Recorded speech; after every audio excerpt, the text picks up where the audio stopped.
नमस्कार, सत्यदर्शन न्यूज मध्ये आपले स्वागत आहे। मी पायल शहा। एक नजर टाकूया आजच्या ठळक घडामोडीवर। अजितदादांमुळे उपमुख्यमंत्री एकनाथ शिंदे वाढदिवस साजरा करणार नाहीत। राज्याचे उपमुख्यमंत्री अजित पवार यांचं विमान अपघातात निधन झाल्यानं साऱ्या महाराष्ट्रावर दुःखाचा डोंगर कोसळलाय। त्यामुळेच यंदा 9 फेब्रुवारी रोजी वाढदिवस साजरा न करण्याचा निर्णय राज्याचे उपमुख्यमंत्री एकनाथ शिंदे यांनी घेतलाय। कार्यकर्ते, पक्षनेते, पदाधिकारी आणि नागरिकांनीही पुष्पगुच्छ भेटी आणू नयेत, शुभेच्छा देणारे होर्डिंग्स लावू नयेत, तसेच वाढदिवसानिमित्तानं कोणताही सोहळा आयोजित करू नये असं आवाहन एकनाथ शिंदे यांनी केलं आहे।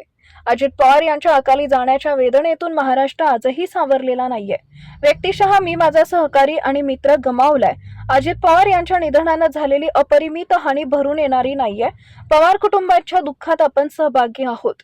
अशा या दुःखद परिस्थितीत वाढदिवस साजरा करणे, सोहळे समारंभ करणं मला उचित वाटत नाही। त्यामुळे परिस्थितीचा गांभीर्य आपण जपूया असं आवाहन शिंदे यांनी केलं आहे। माझ्या वाढदिवसानिमित्त कुणीही पुष्पगुच्छ आणू नयेत, होर्डिंग्स लावू नयेत, तसेच कोणताही समारंभ कार्यक्रम आयोजित करू नये अशी विनंती शिंदे यांनी केली आहे।